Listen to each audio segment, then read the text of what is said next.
कल हम लोग बात कर रहे थे आपका आपात की उद्घोषणा ये कैसे होगी, और आपसे कहा गया था कि आपात की उद्घोषणा यदि प्रवर्तन में है तो पूर्व में जो स्थितियां थी वो ऐसी थी कि आपात की उद्घोषणा बहुत आसानी से प्रवर्तन में आ सकती थी और उसका जहां तक खत्म होना था, खत्म होना बहुत कठिन था और खत्म होने में संसदीय हस्तक्षेप ये था ही नहीं।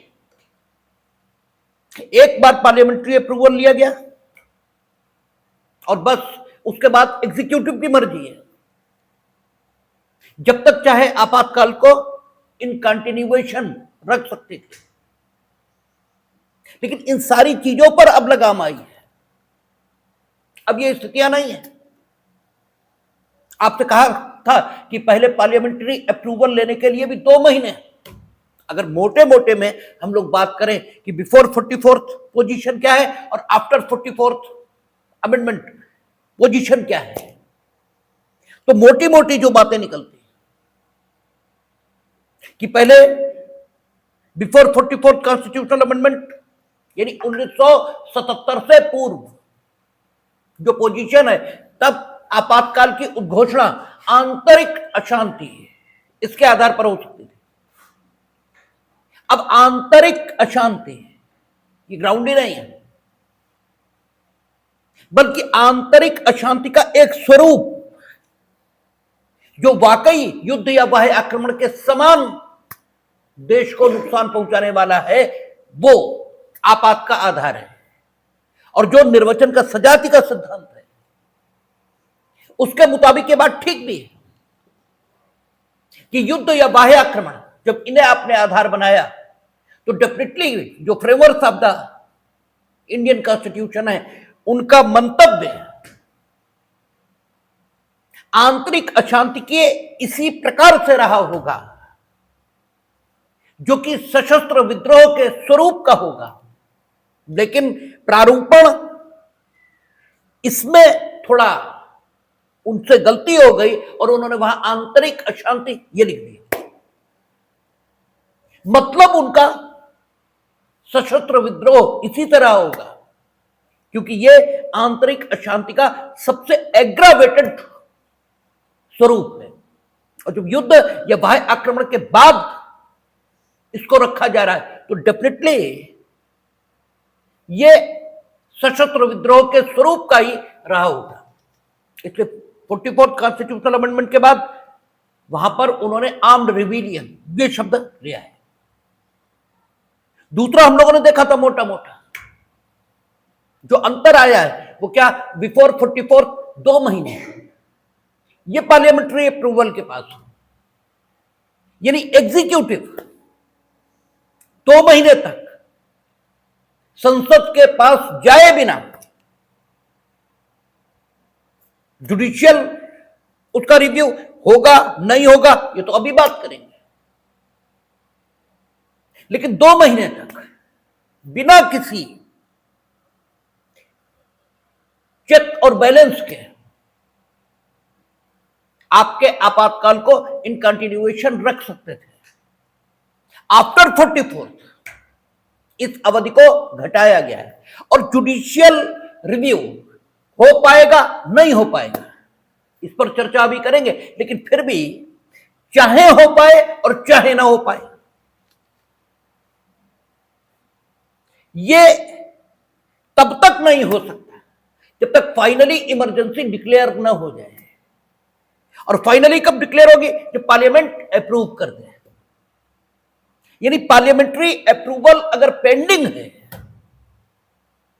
तो आपने पढ़ा था जब सुप्रीम कोर्ट और हाई कोर्ट की शक्तियों पर बात कर रहे थे तो एक बात आई थी कि अगर वैकल्पिक अनुतोष आपको उपलब्ध है तो उच्च न्यायालय और उच्चतम न्यायालय उन मामलों में भी जहां एस्टेब्लिश है जुडिशियल रिव्यू होगा वहां भी मामलों को इंटरटेन करने से इनकार करते हैं इस आधार पर कि आपको वैकल्पिक अनुतोष उपलब्ध है। अभी फाइनली कैसे कहा जा सकता है कि आपातकाल की घोषणा हो ही गई है, क्योंकि अभी तो पार्लियामेंट्री अप्रूवल मिला ही नहीं, जब मिल जाए तब बात करने आइएगा। तो जुडिशियल रिव्यू हो पाएगा नहीं हो पाएगा ये बात बिगर है, लेकिन एक बात तो तय है कि एग्जीक्यूटिव 2 महीने तक विदाउट एनी चेकिंग, किसी भी प्रकार के निरीक्षण और किसी प्रकार के नियंत्रण के बिना देश को आपातकाल में रख सकती थी। हालांकि आपात की दशा को देखते हुए अगर इनफैक्ट आपात की स्थिति है तो इस प्रकार का हक एग्जीक्यूटिव को होना चाहिए, इसमें कोई दो मत नहीं है। लेकिन इतना लंबा समय पार्लियामेंट्री अप्रूवल के लिए नहीं होना चाहिए, यह भी उतना ही ठीक है। इसलिए उस अवधि को घटाया, उस अवधि को आफ्टर 44 कितना कर दिया, 1 मंथ। पहले बिफोर 44 पोजीशन क्या थी कि एक बार पार्लियामेंट्री अप्रूवल मिला, उसके बाद पार्लियामेंट का भी नियंत्रण खत्म हो गया, अब पार्लियामेंट भी कुछ नहीं कर सकती। अब सोल एग्जीक्यूटिव की मर्जी है, वो जब तक चाहे आपातकाल चलाए और जब उनका मन आए तब रिवोक कर ले, आप कुछ नहीं कर सकते। इसमें भी परिवर्तन लाया गया। अब क्या कर दिया कि पार्लियामेंट्री अप्रूवल एक बार मिल भी गया तो भी अधिकतम 6 महीने, आप 6 महीने से ज्यादा इन कंटिन्यूएशन नहीं रख पाएंगे। और 6 महीने के बाद अगर इन कंटिन्यूएशन रखने की जरूरत है तो फिर आप लाइए पार्लियामेंट्री अप्रूवल के लिए और फिर से संसद के दोनों सदनों से उसको पास कराइए। लोकसभा भंग हो जाएगी तो आपने देखा वहां स्पेशल प्रोविजन है कि फर्स्ट सिटिंग जब होगी लोकसभा की तो 30 दिन के अंदर पास कराना है, वो एक अलग समस्या है।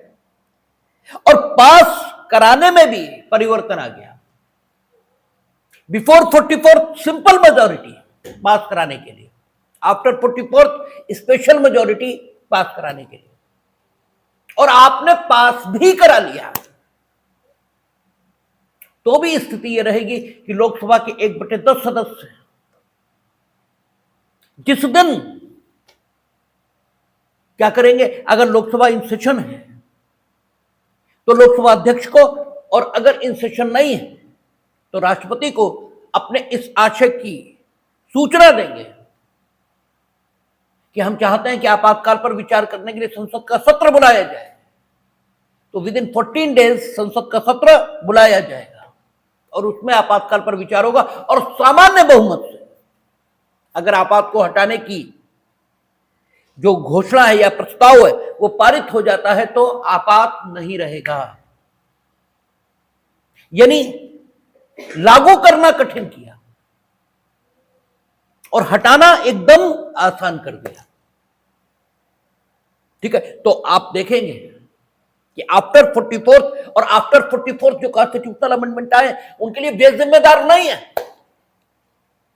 जो लोकतंत्र के चैंपियन बने घूम रहे हैं, जो आज संविधान बचा रहे हैं, वो नहीं है उसके लिए उत्तरदायी। 44 कॉन्स्टिट्यूशनल अमेंडमेंट उन्होंने नहीं किया है। उन्होंने जो अमेंडमेंट किए 352 में, वो तो अभी चर्चा करेंगे कि उन्होंने कौन से कॉन्स्टिट्यूशनल अमेंडमेंट किए। उन्होंने 352 में भी एक अमेंडमेंट किया जो 352 के रूप में ज्ञात है, 38वां संविधान संशोधन, संभवतः 38वां। और जब भी हम बेयर या नंबर बोले हैं संविधान संशोधनों के तो आप एक बार चेक कर लेंगे क्योंकि गलती हो सकती है। ठीक है, आपके तर्क में गलती नहीं होगी लेकिन बेयर प्रोविजन में और सारी चीजों में गलती हो सकती है।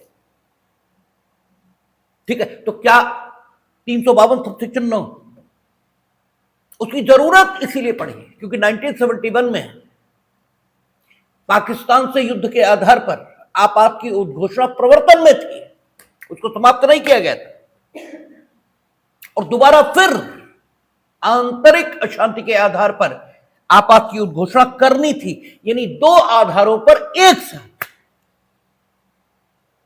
एक आधार पर तो इनकंटिन्यूएशन है ही है, आप दूसरे आधार पर भी क्या करना चाहते थे, आपात की उद्घोषणा, और वो करना चाहते थे जो आपने किया 26 जून 19 75 के बाद 1977 तक आप वो करना चाहते थे, इसलिए आंतरिक अशांति के आधार पर भी आपात की उद्घोषणा करने का हक ये आपको चाहिए था। तो 38वें संविधान संशोधन संभवतः 38वां ही है। ठीक है, आपका देख लेते हैं कौन सा है आपका 2, नहीं ये तो 44 में थे, इन्होंने वो कर दिया है पहला, हाँ 38वां है। 38वें संविधान संशोधन से इन्होंने ये व्यवस्था की है, जो लोकतंत्र के चैंपियन हैं, इन्होंने क्या व्यवस्था की, इन्होंने व्यवस्था ये की कि अगर एक आधार पर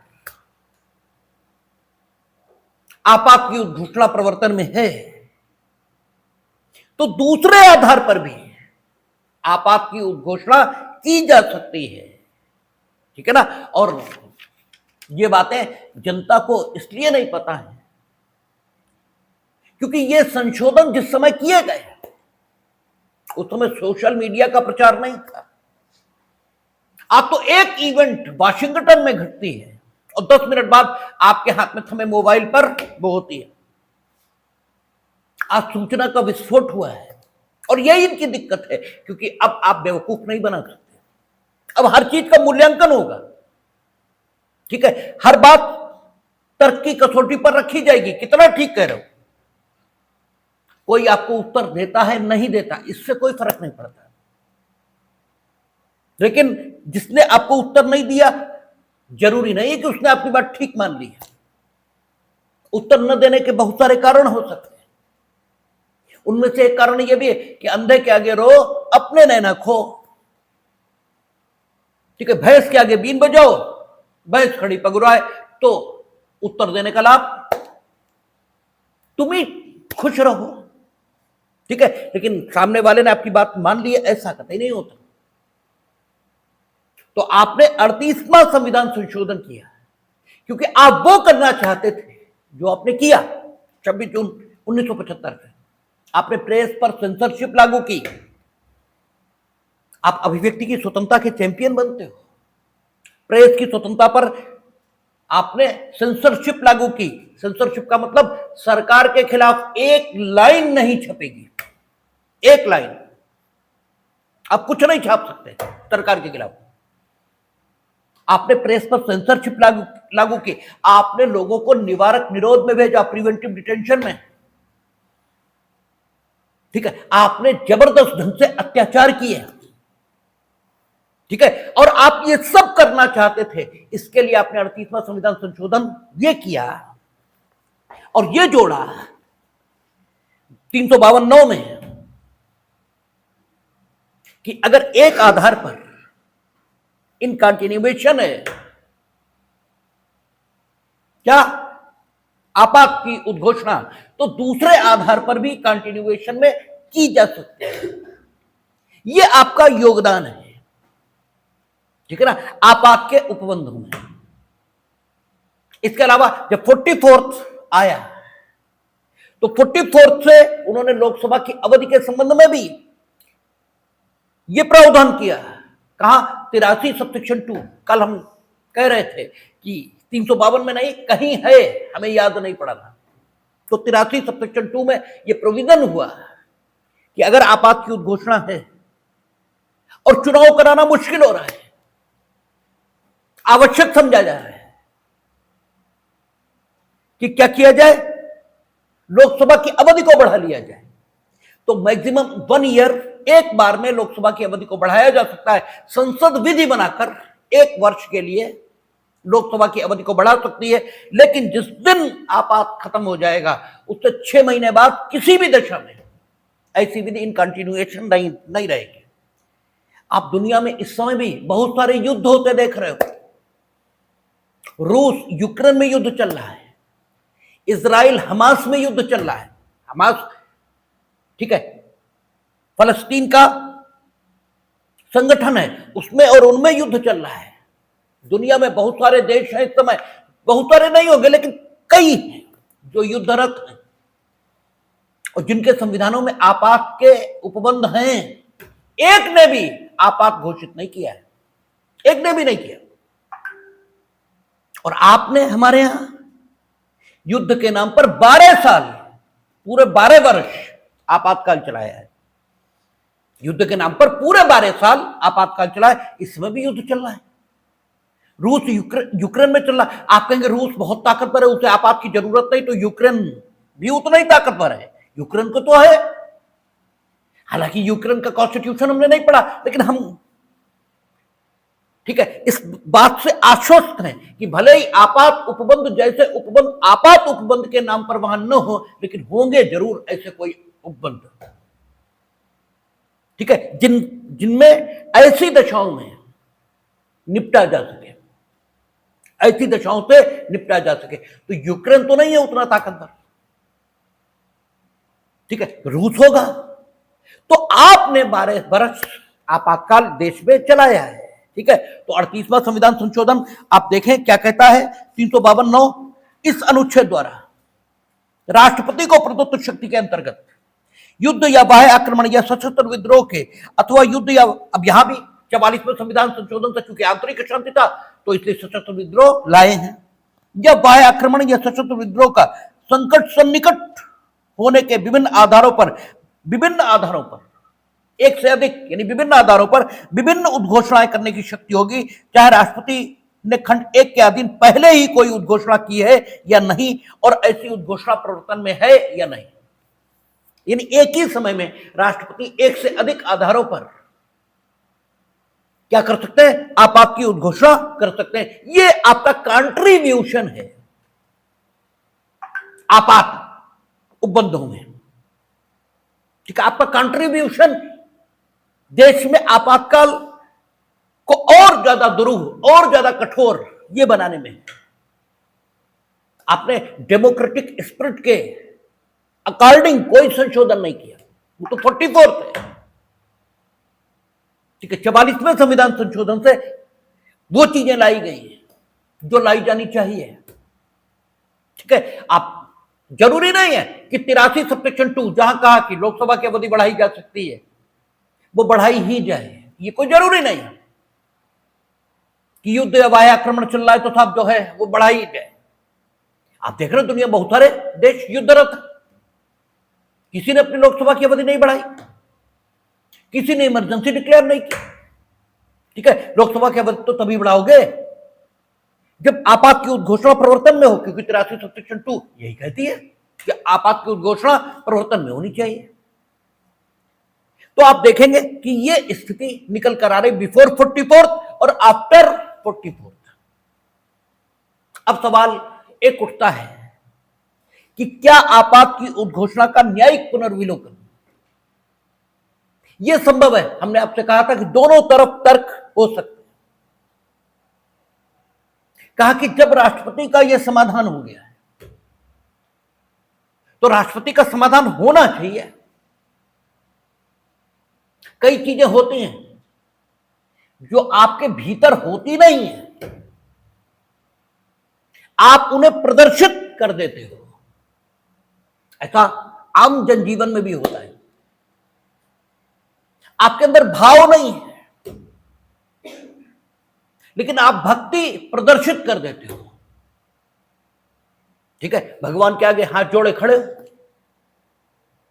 और मन में दुकान चल रही है, ठीक है, मन में विद्यालय चल रहा है, मन में कुछ और चल रहा है, यानी भाव नहीं है लेकिन आप भक्ति का प्रदर्शन कर रहे हो। मन में श्रद्धा नहीं है किंतु दूसरों के सामने झुककर उन्हें प्रणाम कर रहे हो, ठीक है। क्यों? क्योंकि रस्म और परंपरा से आपने ये जाना है कि दूसरों के आगे जो बड़े हों या समाज जिन्हें बड़ा आपसे घोषित करता हो उनके सामने झुक जाना चाहिए। भाव कोई नहीं है, भाव तो बिल्कुल ही नहीं, ठीक है। परंपरा है आपके मन में, ठीक है, जबकि चाहिए क्या? भाव। परंपरा नहीं चाहिए और भाव पूर्वक जो कुछ किया जाता है वो बिल्कुल सही होता है। परंपरा से जो कुछ किया जाता है वो बिल्कुल झूठ होता है। आप जिसकी प्रशंसा कर रहे हो उसे गालियां देने का मन है आपका, जिसे आशीर्वाद दे रहे हो उसे शाप देने का मन है आपका, लेकिन बचपन से परंपरा सीख रखी है। आप घरों में जाओ तो माँ बाप कहते हैं अंकल आए हैं नमस्ते करो। हम इस बात के बेहद खिलाफ हैं। क्यों करे नमस्ते? उसे अंकल में कुछ दिख ही नहीं रहा है था जिसके कारण से वो नमस्ते करे। क्यों करे? ठीक है, जिस दिन दिखाई देगा अंकल में कुछ ऐसा कि उन्हें नमस्ते करनी चाहिए, उस दिन करेगा। और उस दिन तो वो ऐसे नमस्ते करेगा कि तुम मना भी करोगे तो उसे रोक नहीं पाओगे नमस्ते करने से, वो करेगा ही करेगा। और अगर आज तुमने नमस्ते करा दी ये कह के कि अंकल आए हैं नमस्ते करो, तो वो नाटक सीख जाएगा। वो ये बात सीख जाएगा कि मन में कोई भाव ना हो तो भी नमस्ते की जा सकती है। और नमस्ते करने से जो भाव उसमें पैदा होते हैं, जिसे नमस्ते की जाती है, वो उन भावों का लाभ ये लिया जा सकता है। तो जो उसे प्रशिक्षण मिल रहा है बच्चे को, वो आदर का प्रशिक्षण नहीं मिल रहा है, नाटक का, धूर्तता का, कपट का, पाखंड का प्रशिक्षण मिल रहा है उसे।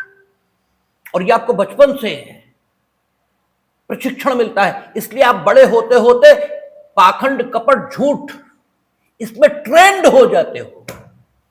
ठीक है, और फिर आपकी ये ट्रेनिंग जो आपको मिली है बचपन में, ये जीवन के सभी क्षेत्रों में अपना प्रभाव दिखाती है।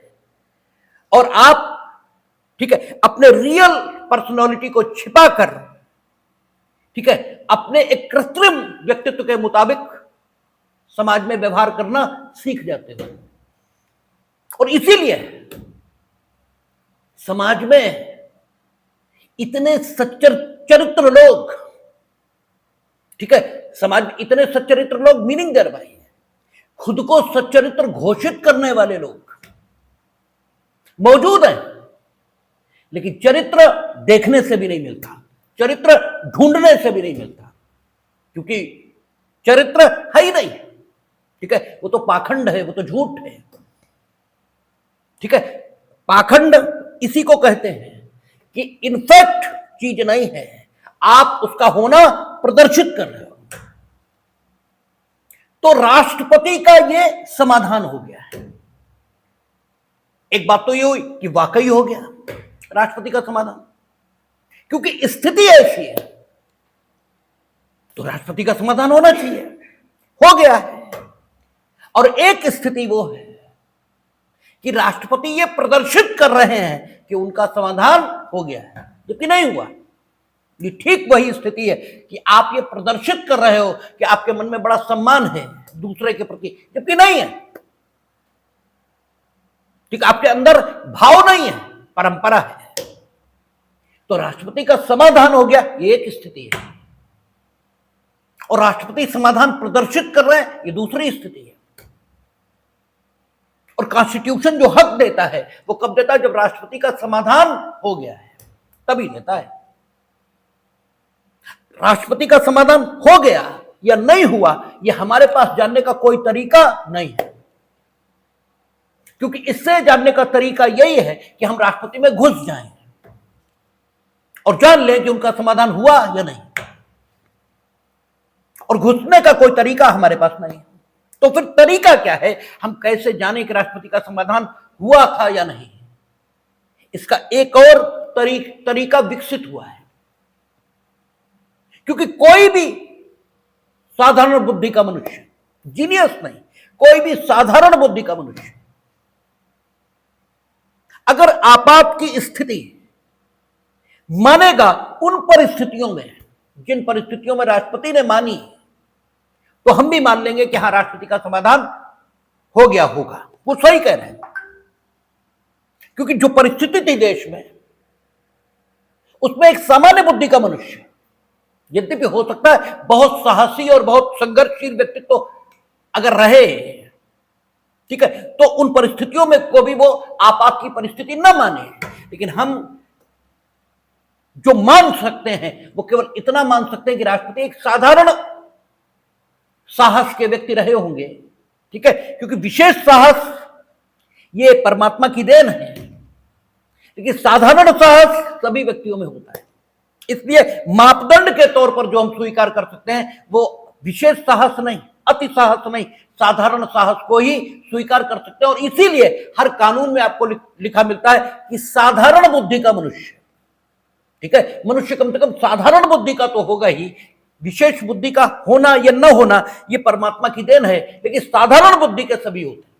इसलिए मापदंड के तौर पर कानून में जो अपनाया जाता है वो क्या है? साधारण बुद्धि का मनुष्य। हर जगह लिखा रहता है सामान्य प्रज्ञा का मनुष्य, सामान्य बुद्धि का मनुष्य।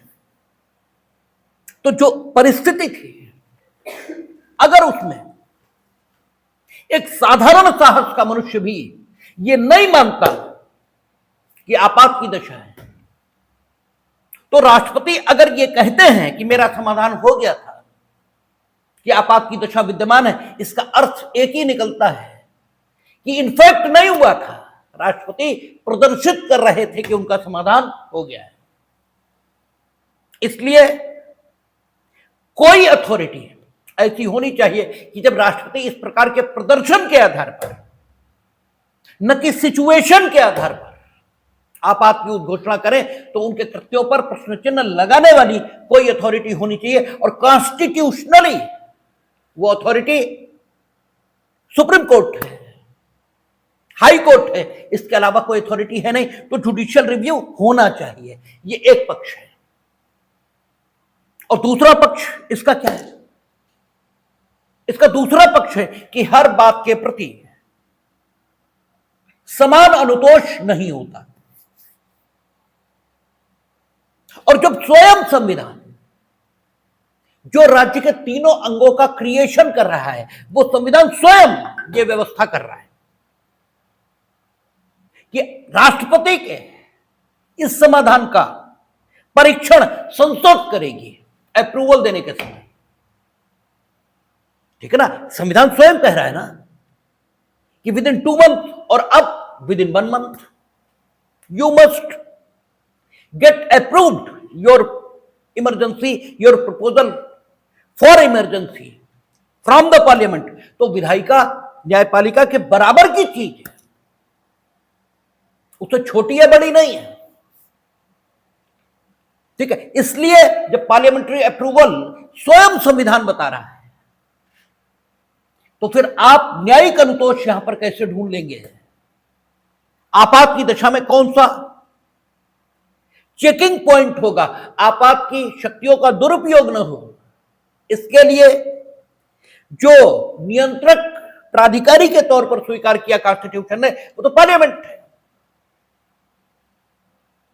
तो इसलिए आपको न्यायिक अनुतोष उपलब्ध नहीं हो सकता और इसका जुडिशियल रिव्यू नहीं होना चाहिए। लेकिन बात यहीं खत्म नहीं हो जाती। पार्लियामेंट्री जो कंट्रोल है ये अपर्याप्त है, इसलिए जुडिशियल रिव्यू होना चाहिए, यह भी तर्क है। क्योंकि वो अगर जो अनुतोष उपलब्ध कराया गया वो अपर्याप्त है, तो फिर नवीन अनुतोष की बात चलनी चाहिए। हम लोगों ने सीपीसी में नवाब दूल्हे खां पढ़ा था,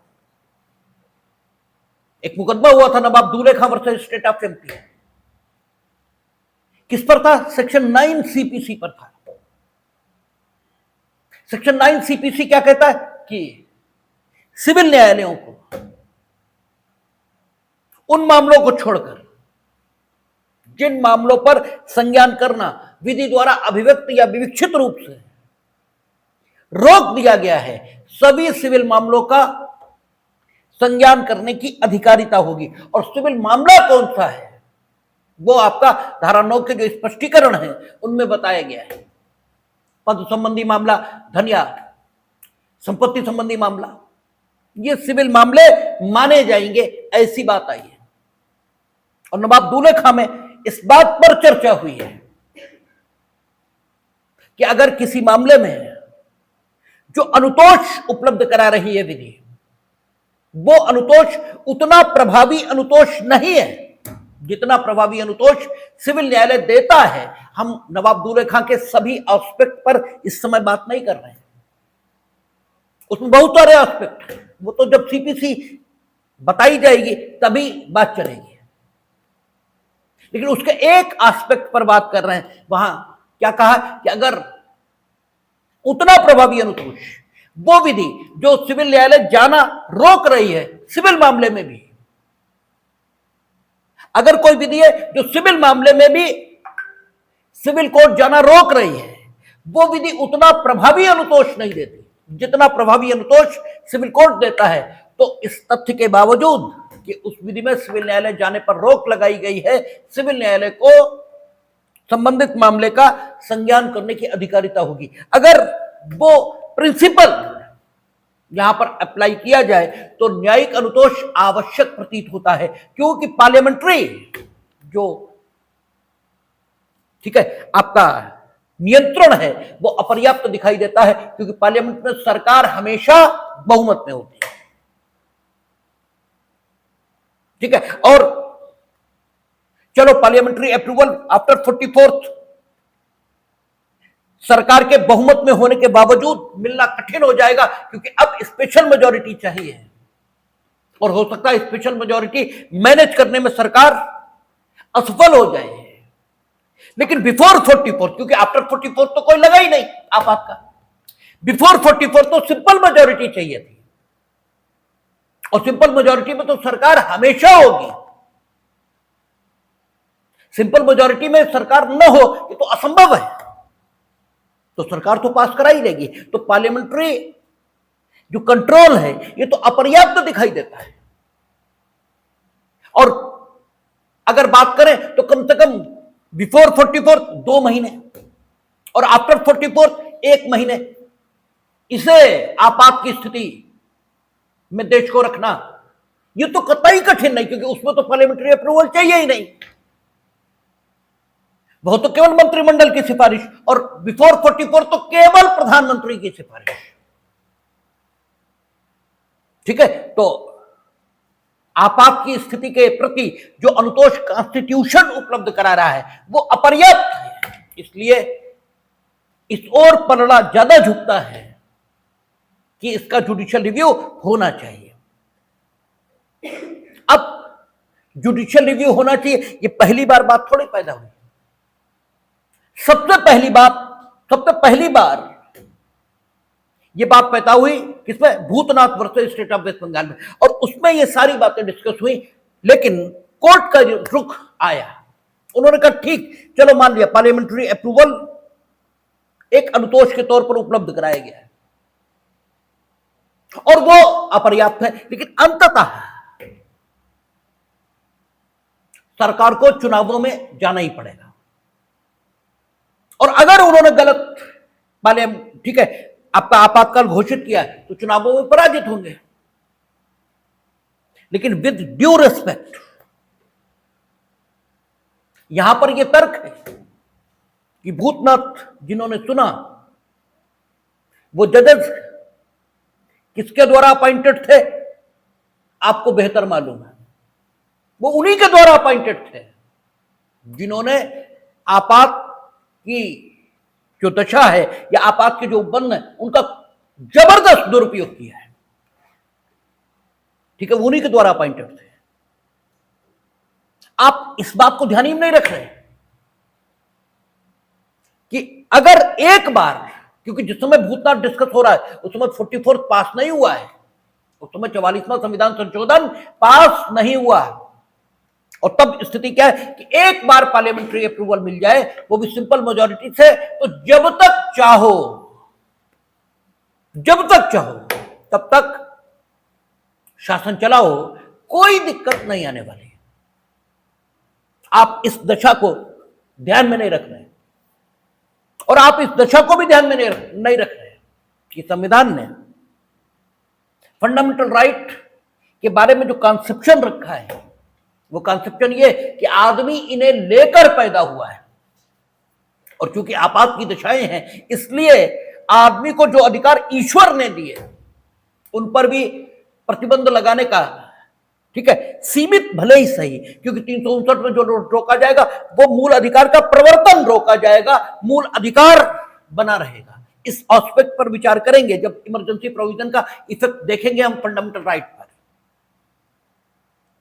ठीक है ना, प्रवर्तन नहीं होगा, मूल अधिकार ये रहेगा,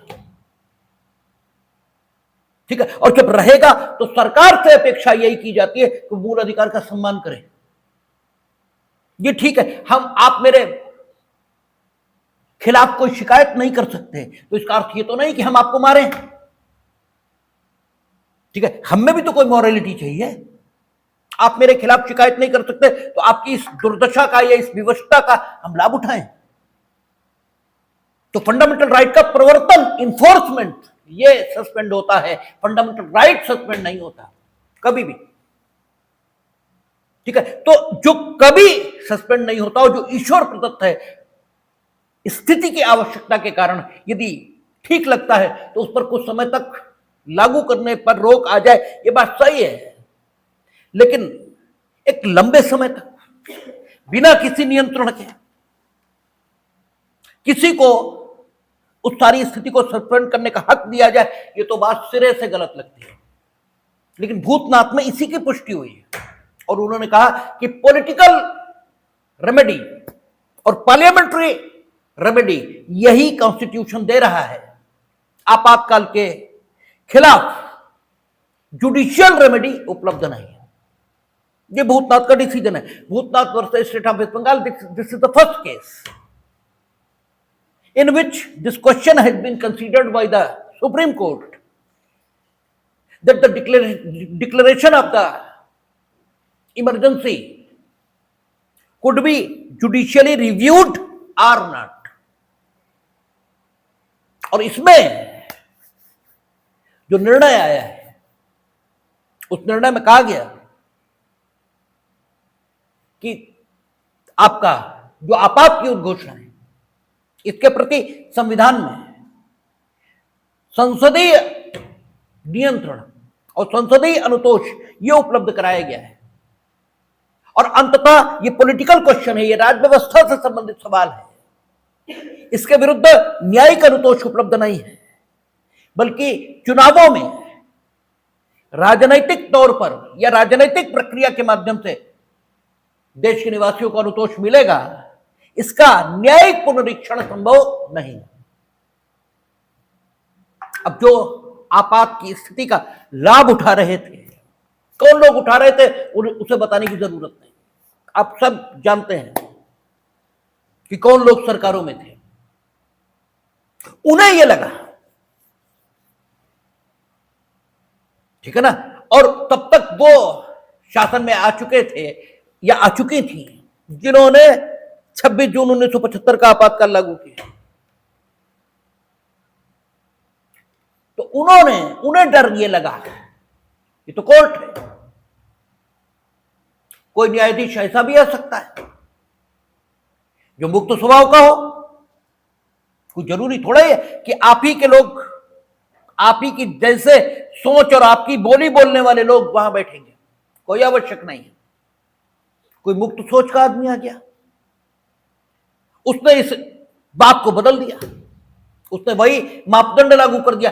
यह लिखा है कि राष्ट्रपति का समाधान हो गया है, राष्ट्रपति अपना समाधान प्रदर्शित कर रहे हैं, ये थोड़ी है। प्रदर्शन अलग बात है और समाधान होना यह अलग बात। अगर इस सोच का आदमी आ गया तो हो सकता है कि जुडिशियल रिव्यू होगा।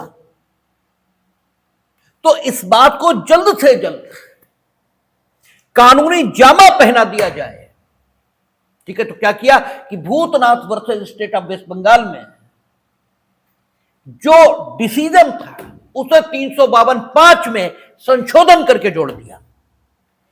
38वें संविधान संशोधन से 352(9) में भी संशोधन किया गया। 352(9) ये भी आया और 352(5) में शब्द जोड़ दिए गए। वो जो Bhutnath versus State of West Bengal में जुडिशियली डिसाइड किया गया था, उसका जो भाव था वो 352(5) में जोड़ दिया, क्योंकि जल्दबाजी थी कि कहीं ऐसा ना हो कोर्ट अपने व्यू को चेंज कर ले। और कोर्ट ने अपने व्यू को चेंज कर लिया तो दिक्कत पैदा होगी। इसलिए फटाफट उसे कानूनी जामा पहना दिया जाए और 352(5) में 38वें संविधान संशोधन से जोड़ा गया कि राष्ट्रपति के द्वारा की गई ये उद्घोषणा कि देश में आपात की स्थिति विद्यमान है, इसको किसी भी न्यायालय में किसी भी आधार पर कोई चुनौती नहीं दी जाएगी। ये न्यायालय का सम्मान करते हैं, ये बताते हैं कि साहब जुडिशरी का सम्मान करना चाहिए, ठीक है, और न्यायालय के सारे निर्णय लागू होने चाहिए। ये जुडिशरी का सम्मान कर रहे थे। 38वां संविधान संशोधन ये इतिहास है, ये हम नहीं कह रहे हैं, ठीक है, ये आपकी किताबों में है और वो किताबें हमने नहीं लिखी, ठीक है। वो किताबें जिन्होंने लिखी वो समकालीन है उनके, जिन्होंने ये सब किया है, ठीक है, उन्होंने लिखा है, हमने नहीं लिखा। और ये इतिहास है, काहे का, ये कॉन्स्टिट्यूशनल हिस्ट्री है, ये संवैधानिक इतिहास है। 38वें संविधान संशोधन में यह लिख दिया गया 352(5) में कि किसी भी आधार पर इस उद्घोषणा को किसी भी न्यायालय में कोई चुनौती ये नहीं दी जा सकती। और सोचा गया कि अब फुल प्रूफ मामला हो गया। इसके बाद 44 में इससे भी संशोधन लाए। जब 44वां संविधान संशोधन आया तो उन्होंने ये जो शब्द जोड़े गए थे इनको हटा दिया, और जब इनको हटा दिया तो स्थिति फिर वहीं आ गई कि अब ये सुप्रीम कोर्ट को तय करना है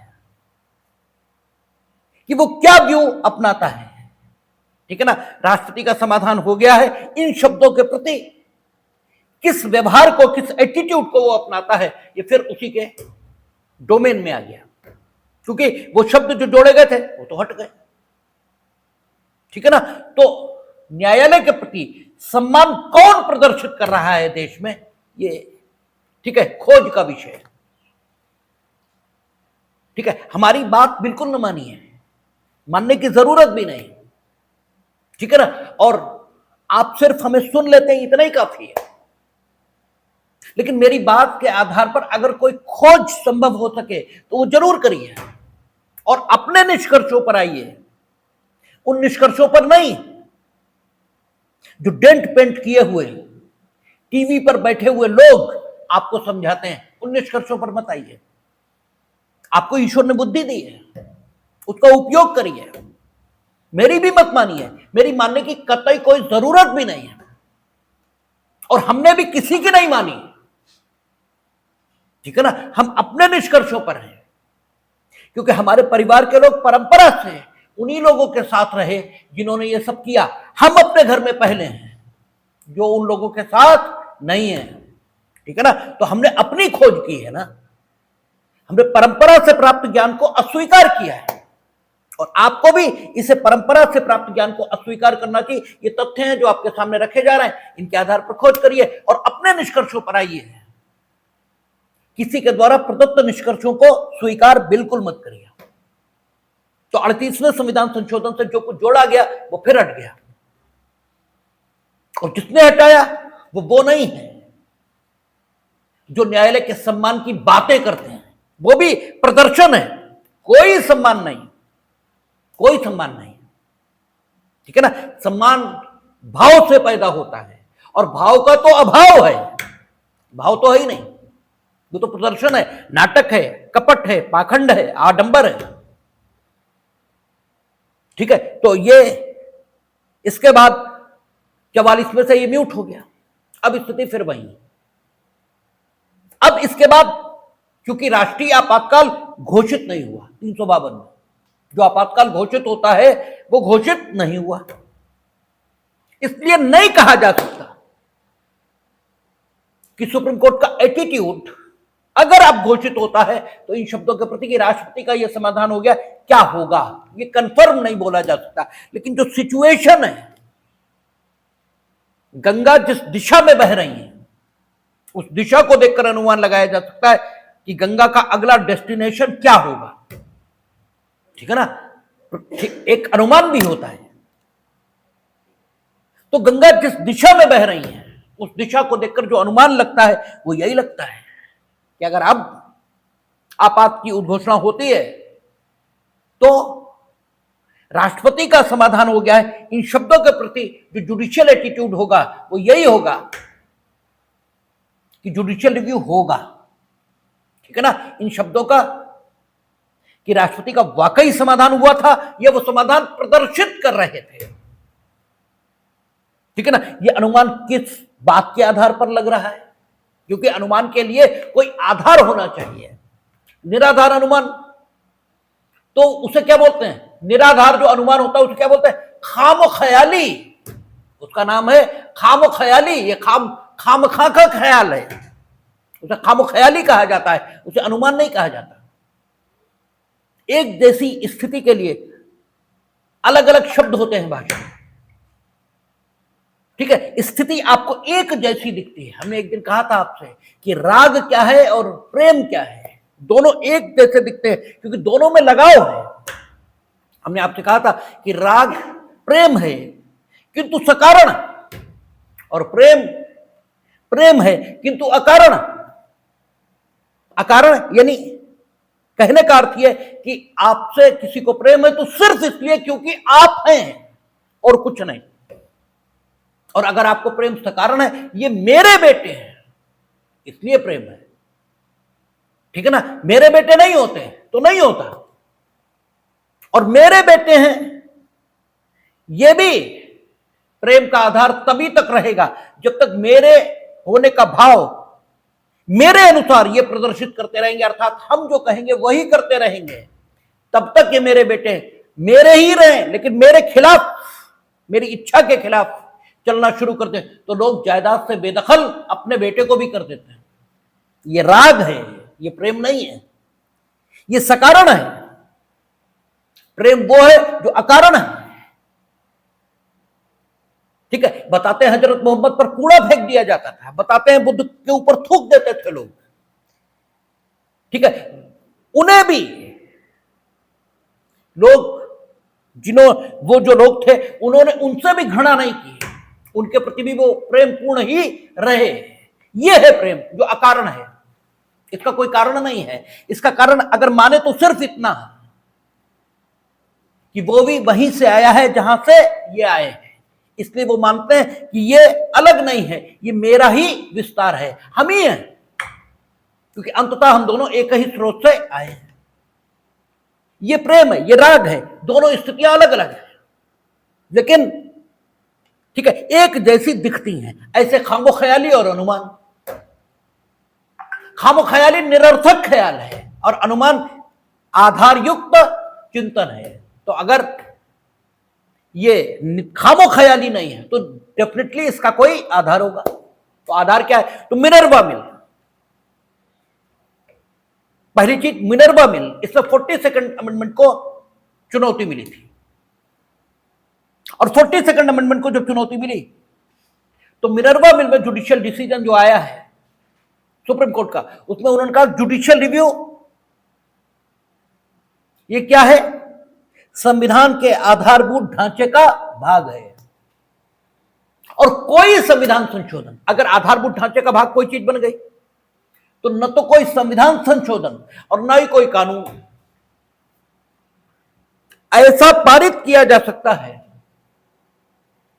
जो आधारभूत ढांचे को नुकसान पहुंचाए। ये आधारभूत ढांचा क्या है और संविधान संशोधन भी इस प्रकार का पारित नहीं हो सकता।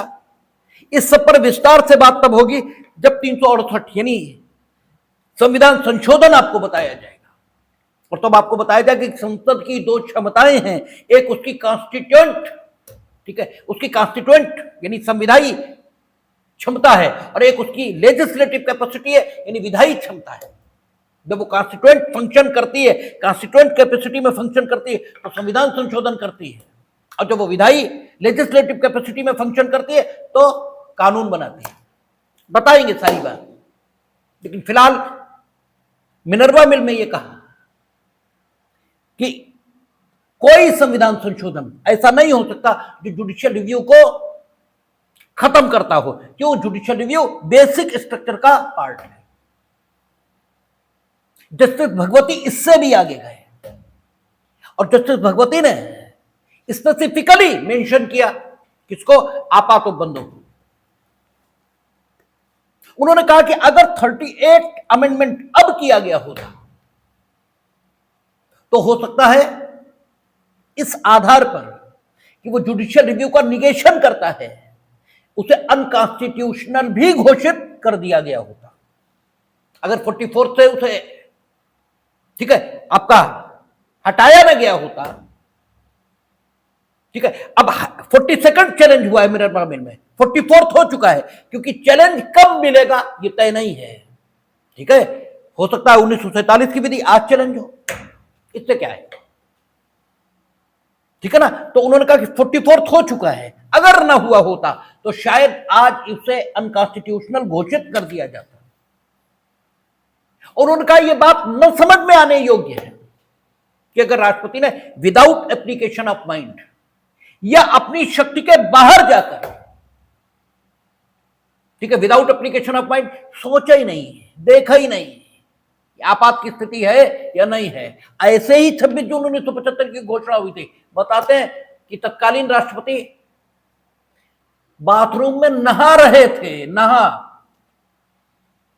और उनसे कहा था कि आपात की उस घोषणा पर साइन कर दो, उन्होंने नहाते नहाते साइन कर दिया, बाहर निकल के पढ़ने की भी जरूरत नहीं समझी, ठीक है ना। ऐसा बताया जाता, हम मौजूद नहीं थे बाथरूम में, ठीक है, इसलिए आप अधिकृत तौर पर नहीं कह सकते, लेकिन ऐसी कहानियां प्रचलित, ठीक है, नहाते नहाते वही साइन कर दिया, ठीक है। तो जस्टिस भगवती ने कहा कि इफ दे हैव साइंड, ठीक है, the declaration of emergency without application of mind, then it can be judicially reviewed, ठीक है। या उन्होंने दे हैव इंक्लोज्ड, यानी कोई आधार नहीं था ऐसा, जैसा शाह कमीशन ने कहा बाद में 26 जून 1975 के आपातकाल के संबंध में कि देश में एक भी घटना ऐसी नहीं थी जिसके आधार पर यह कहा जा सके कि उसकी यह प्रवृत्ति थी कि भारत की सुरक्षा संकट में पड़ सकती है और आंतरिक अशांति है, क्योंकि उस समय तो आंतरिक अशांति यही ग्राउंड था। फिर भी आपात की घोषणा की गई, ऐसा एक भी आधार नहीं था, ये जो शाह कमीशन का कहना है। तो जस्टिस भगवती ने कहा कि इफ दे हैव इंक्रोच्ड, उन्होंने अतिक्रमण किया है अपनी शक्तियों का, तो भी जुडिशियल रिव्यू होगा, मीनिंग देयर बाय कि होना चाहिए, क्योंकि उसके बाद तो आपात लगा ही नहीं, ठीक है। और एक दुराशयपूर्वक सिर्फ किसी, ठीक है, गलत काम को करने के लिए, जैसे माना यह जाता है 26 जून, यही शाह कमीशन का निष्कर्ष भी है कि एक अनपॉपुलर गवर्नमेंट को सत्ता में बनाए रखने के लिए वो आपातकाल लगाया गया, ठीक है। तो अगर ऐसा कोई आशय है, ये दुराशय ही कहलाएगा। दुराशय मतलब हमेशा ये नहीं होता कि आपको नुकसान पहुंचाना, किसी को फायदा पहुंचाना अनड्यू, ये भी दुराशय है, ठीक है। यह दुराशय पूर्वक मेलाफाइडली प्रेसिडेंट ने घोषणा की है, तो इन 3 आधारों पर जुडिशियल रिव्यू होना चाहिए। यह जस्टिस भगवती का निष्कर्ष है मिनर्वा मिल में। और 356 राज्यों में कॉन्स्टिट्यूशनल मशीनरी के फेल होने पर भी आपातकाल की घोषणा की जा सकती है। वो 356 में अनुचिंतित है, बस आना ही चाहता है, बात करेंगे उसको जब एसआर बम्बई में चैलेंज किया गया, उसमें जो एसआर बम्बई का डिसीजन है उसमें भी ये कहा है,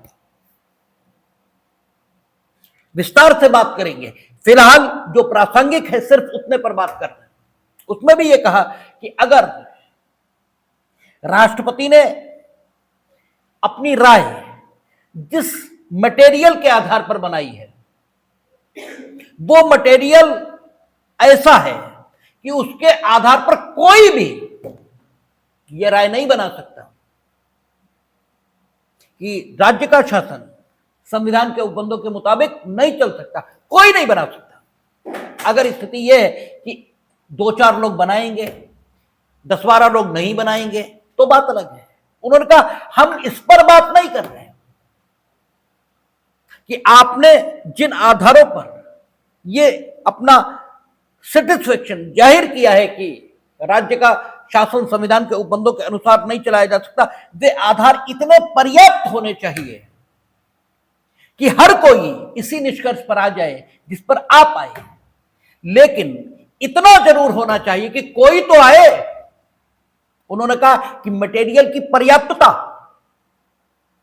ये न भी हो और आपने घोषणा की हो तो चलेगा, लेकिन मटेरियल की उपलब्धता ये तो होनी चाहिए। कुछ तो मटेरियल होना चाहिए। अगर there is no material at all and you are saying that we are satisfied,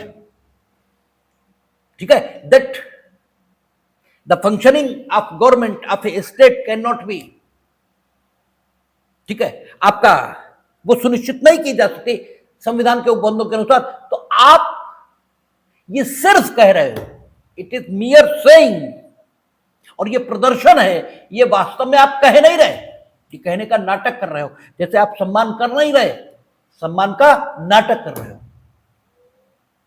ठीक है। तो ये स्थिति निकल कर आ रही है, और वही हम बार बार कह रहे हैं कि निर्वाचन कोई आसमान से नहीं टपकता। अगर आप जीवन जो जीते हो इसी को ध्यानपूर्वक देखना शुरू करो तो आपको वो सब कुछ समझ में आ जाता है जिस ढंग से सुप्रीम कोर्ट डिसाइड करता है। अरे यही तो बात है, ये देखा जाएगा कि आप प्रदर्शन कर रहे हो या है। ताकत आपको होने के आधार पर है, प्रदर्शन के आधार पर नहीं है। कानून तत्व की बात करेगा, प्रारूप की थोड़ी करेगा। आपके अंदर सम्मान कोई नहीं है, आप बस, ठीक है, प्रणाम और पैर छूते दिखाई दे रहे तो प्रदर्शन है, भाव इसमें है ही नहीं, ठीक है। और परिणाम भाव देता है, ठीक है ना, परिणाम प्रदर्शन नहीं देता। इसीलिए हम आपसे चर्चा कर रहे थे कि आप मंदिर जाते हो चप्पल चोरी होती है,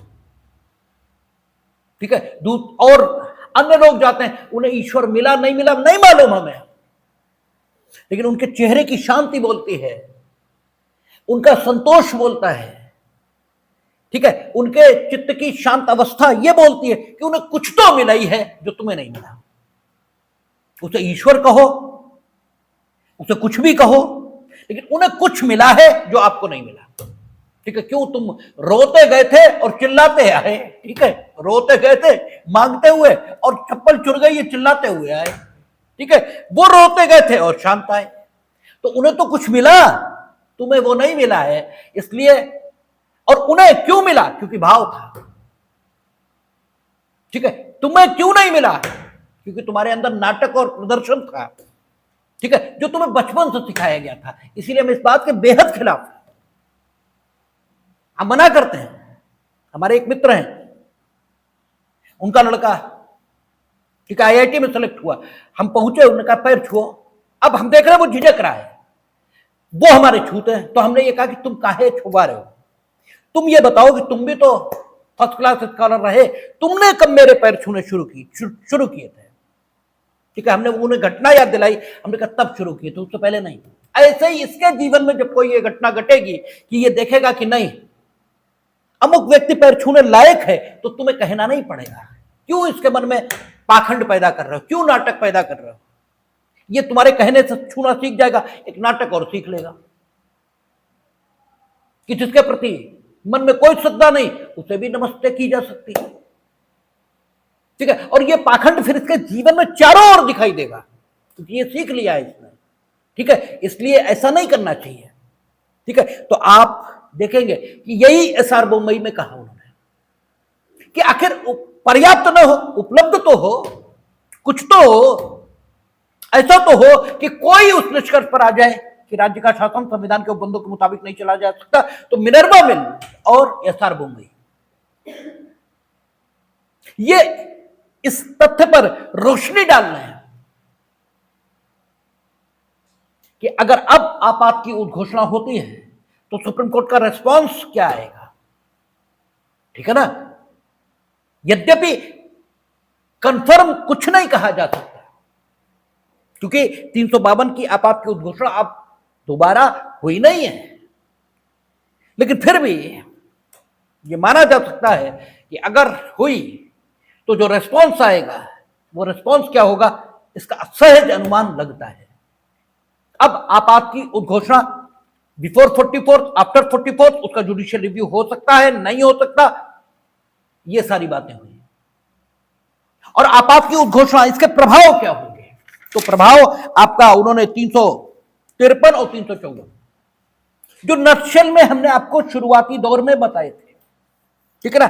बस बेयर रीडिंग इनकी बकाया रह गई थी, तो बेयर रीडिंग देख लेते हैं। क्या कहता है? कहता आपात की उद्घोषणा का प्रभाव।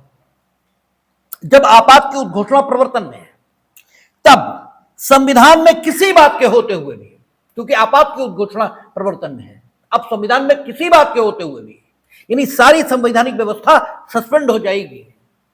संविधान में किसी बात के होते हुए भी ये आर्टिकल्स लागू होंगे, ठीक है। क्या कहता है? संघ की कार्यपालिका शक्ति का विस्तार। किसी राज्य को इस बारे में निर्देश देने तक होगा कि वह राज्य अपनी कार्यपालिका शक्ति का प्रयोग किस रीति से करे। सामान्य तौर पर राज्यों को अपनी कार्यपालिका शक्ति के संबंध में पूरी तरह स्वतंत्रता प्राप्त है, लेकिन आपात की स्थिति आ गई तो इस संविधान में किसी उपबंध के होते हुए भी राज्य को कार्यपालिका शक्ति नहीं होगी, ये नहीं कहा, होगी। और अगर केंद्र सरकार उन्हें कोई निर्देश न दे तो वे उसी प्रकार से स्वतंत्रता से अपनी कार्यपालिका शक्ति का उपयोग करेंगे जैसे करते आए। लेकिन अगर केंद्र सरकार चाहे तो उन्हें निर्देश दे सकती है कि आप अमुक रीति से अपनी कार्यपालिका शक्ति का उपयोग करेंगे, और तब जिस विषय के संबंध में निर्देश आ जाएगा उस विषय के संबंध में कार्यपालिका शक्ति का उपयोग वे केंद्र के निर्देशों के मुताबिक ही करेंगे, और नहीं करेंगे तो फिर तो आगे है ही है 356 देखेंगे ही, ठीक है ना। तो आगे कहता है, और खाखंड किसी विषय के संबंध में विधियां बनाने की संसद की शक्ति के अंतर्गत, इस बात के होते हुए भी कि वह संघ सूची में प्रकटित विषय नहीं है, ऐसी विधियां बनाने की शक्ति होगी जो उस विषय के संबंध में संघ को या संघ के अधिकारियों को शक्तियां प्रदान करती है और उन पर कर्तव्य अधिरोपित करती है, या शक्तियों का प्रदान किया जाना और कर्तव्यों का अधिरोपित किया जाना प्राधिकृत करती है। ये 250 के साथ पढ़ेंगे। 250 में राज्य सूची के विषयों पर विधायन की शक्ति संसद को आपात की दशा में मिलेगी, और 353 बी ये कह रहा है कि उन विधियों में संसद ये भी प्रावधान कर सकती है कि राज्य में लागू होगी, लेकिन लागू कराने का काम हमारे अधिकारी करेंगे, यानी केंद्र के अधिकारी करेंगे, आप नहीं करोगे, ठीक है ना।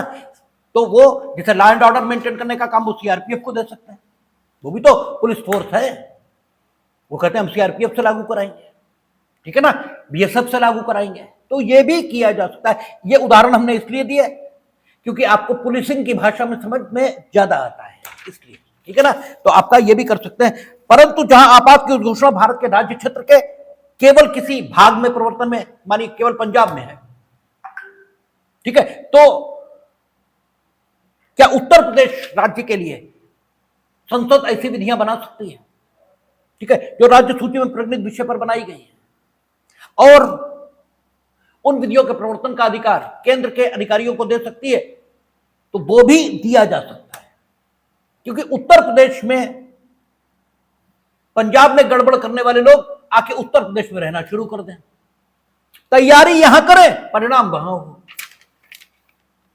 ठीक है ना। तो तैयारी अगर हम नहीं रोक पाएंगे तो परिणाम को रोकना कठिन हो जाएगा।